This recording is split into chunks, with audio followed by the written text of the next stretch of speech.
Hello सी students, कैसे हैं आप लोग? आए मस्त शानदार है और जबरदस्त है। आज आपसे मैं बात करने आया हूं ये वो क्रूशियल टाइम की, जो टाइम के अंदर में आपका आने वाला 6 महीना डिसाइड करेगा। जी हाँ, आप सीए फाउंडेशन में 300 प्लस रैंक लाना चाहते हो तो भी ये मंथ आपके लिए सबसे क्रूशियल है, और अगर आप सिर्फ पास होना चाहते हैं तब भी ये मंथ क्रूशियल है। एग्जाम से पहले के 30 से 40 दिन का जो समय होता है ना, वो समय की प्रिपरेशन कैसी है वही डिसाइड करेगा। तो आज मैं आपको बताने वाला हूं कि आपका जो सेल्फ स्टडी टाइम है, क्योंकि क्लासेस हर जगह खत्म हो चुकी है, आपने भी अपनी रिकॉर्डिंग कंप्लीट कर लिया है। अब आपको रिवीजन पे फोकस करना है, कैसे रिवाइज करना है, कैसे टेस्ट देना है, कौन से समय में क्या करना है, सब चीजों पे आज चर्चा करने आया हूं। ये प्लान मोस्ट प्रोडक्टिव प्लान है, और अगर आपने इसको फॉलो कर लिया ना, जो रैंकर वाली स्ट्रैटेजी है ना वो यहीं से बनकर आएगी, जो 300 प्लस वाली स्ट्रैटेजी है वो यहीं से बनकर आएगी। और अगर आप कहीं पे भी स्टेज पर होगे, आपका प्रोडक्टिविटी इंक्रीज होगी, आप सीए फाउंडेशन पास पक्का करोगे। बट अपना देना बेस्ट है। अगर आप इस स्टेज पर हैं, आपको लग रहा है कि मेरा सब सिलेबस खत्म हो चुका है, मैं अब क्या करूं, तब भी ये स्ट्रेटेजी काम आएगी। आपको ये लग रहा है कि यार मेरा तो अभी सिलेबस ही ढंग से कंप्लीट नहीं हुआ है, तो मैं क्या करूं, तब भी ये स्ट्रेटेजी काम आएगी, क्योंकि ये सेल्फ स्टडी की स्ट्रेटेजी है। आपके पास दिन में मैं बोलता हूं मिनिमम से मिनिमम 12 घंटे होते हैं पढ़ने के लिए। अब आप उसमें से 8 घंटा प्रोडक्टिवली पढ़ो, आप 13 घंटे प्रोडक्टिव पढ़ो, आप 9 घंटे प्रोडक्टिव करो, वो आपकी मर्जी है। बट मैं बोलता हूं कि अगर आप 12 घंटे प्रोडक्टिवली पढ़ते हो ना, तो अपने दिन को 5 पार्ट में तोड़ दो। सुबह अर्ली मॉर्निंग जब आप उठे, चाहे आप वो 6 बजे उठो, 8 बजे उठो, 9 बजे, आपकी बॉडी साइकिल आप अपने हिसाब से तैयार करो। बट अर्ली मॉर्निंग ब्रेकफास्ट करने से पहले ना, कम से कम 2 घंटे याद करने पर फोकस करो। करना क्या है याद, उस पर आता हूं मैं। कौन से सब्जेक्ट को कब पढ़ना, उस पर आता हूं, है ना। नेक्स्ट पढ़ना है भाई, नेक्स्ट पढ़ने में लिखा हुआ है, कब करना क्या है उस पर मैं आऊंगा भी, ठीक है ना। 2 घंटे लर्निंग पे फोकस करना है। फिर 3 घंटे नाश्ते के बाद वाला प्रैक्टिस पर फोकस करना है। बहुत सोच समझ के बता रहा हूं, ठीक है। 3 घंटे प्रैक्टिस पर फोकस करना है। 2 PM एग्जैक्ट आपको जो है ना टेस्ट देना है। 2 PM ऑनवर्ड्स आपको टेस्ट देना है। क्यों? क्योंकि ICAI भी आपका टेस्ट लेता है इसी समय में, ठीक है।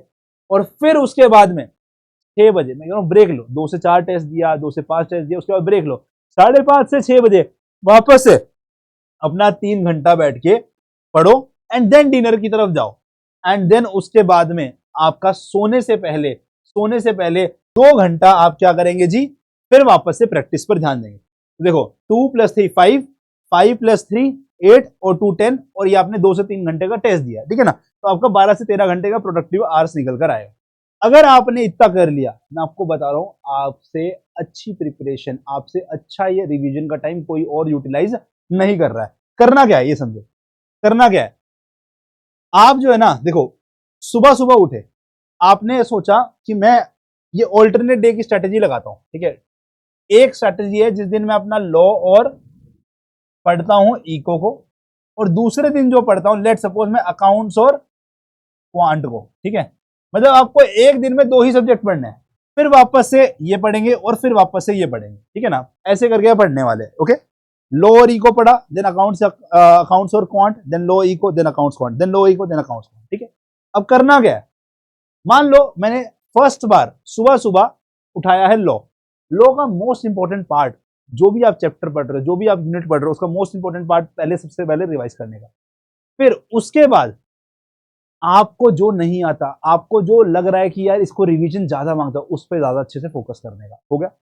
देन उसके बाद आपने मान लो लॉ का टेस्ट देना है, तो लॉ के टेस्ट के रिलेटेड में आपने क्या किया, प्रैक्टिस किए, कुछ 2-4 क्वेश्चन राइटिंग प्रैक्टिस करके। अभी जैसे गुरी सर आपको सिखाते हैं वैसे आपने प्रैक्टिस किया, याद भी कर लिया, प्रैक्टिस भी कर लिया, कॉन्फिडेंट आ गया टेस्ट देने के लिए। अब आपने 2 PM लॉ का टेस्ट देना है। लॉ का टेस्ट हो गया।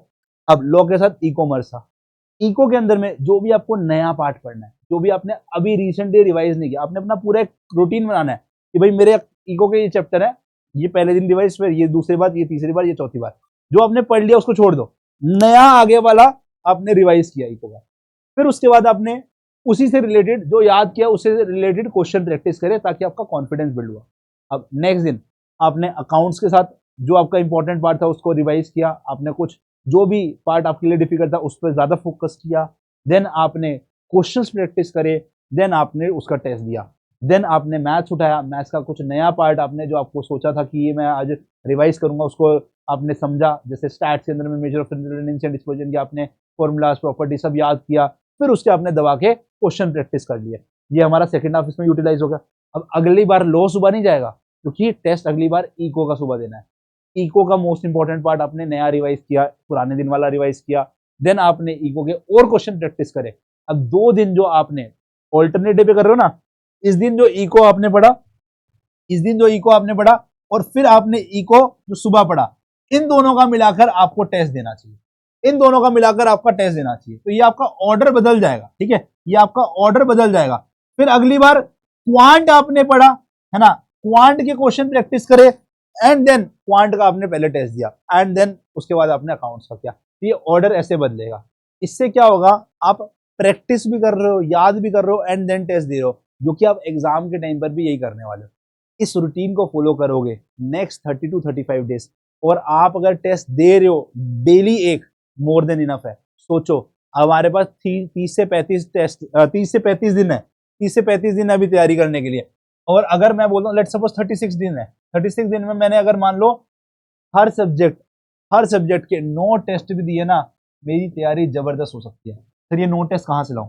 बेटा आप एमटीपी से ला सकते हो, बेटा आप पीवाईक्यू उठा सकते हो, बेटा मैं खुद आपके लिए अभी कुछ लेकर आ रहे हैं ना, वो टेस्ट सीरीज को आप ले सकते हो, बेटा आप वो टेस्ट सीरीज को ले सकते हो। बेटा आपके लिए मैं और क्या बोलूँगा, हम लोगों से अगर आप पहले पढ़े हैं तो हमने आपके chapter wise unit wise test वहाँ पहले लिए, आप उसी टेस्ट को दे सकते हो। मल्टीपल ऑप्शन है, but give as many test as you can, revise as much as you can, because यही वो टाइम है जो आपकी नैया पार लगाएगा। यही वो टाइम है जो आपके कॉन्सेप्ट को स्ट्रॉन्ग करके, आपकी प्रैक्टिस को बढ़िया करके आपके लिए अच्छा समय साबित होगा।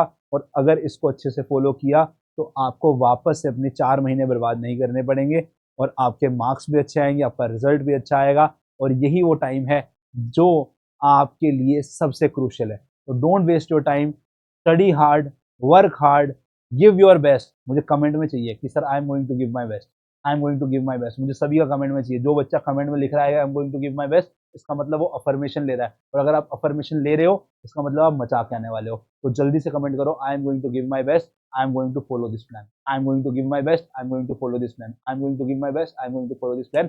आप पक्का से मचा के आओगे। Make sure to follow this plan. मिलते हैं फिर अगली वीडियो में, तब तक के लिए keep practising, take care, bye bye, विदा चपाटी, love you all, see you soon in the next video.